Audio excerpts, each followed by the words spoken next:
Një trup I pajetë është gjetur në trafikndarëse në autostradës Milot Thuman në fshatin Shullaz. Zbulimi është bërë rreth orës 8:50 minuta nga punonjësit e mirëmbajtjes së rrugëve, të cilët kanë njoftuar menjëherë autoritetet. Forcat e policisë dhe ekspertët e mjekësisë ligjore kanë mbërritur në vendngjarje, ku kanë konfirmuar se trupi ishte në gjendje të avancuar dekompozimi. Nga verifikimet paraprake dyshohet se bëhet fjalë për një 49 vjeçar nga Laçi.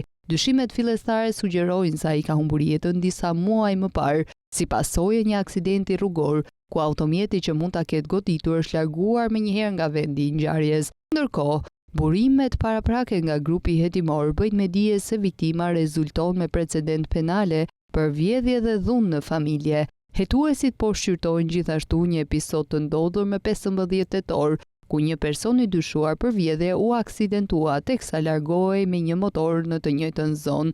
Në atë kohë policia nuk arriti të gjente trupin e tij pas aksidentit dhe tashmë po verifikohet nëse kanë lidhje mes dy ngjarjeve.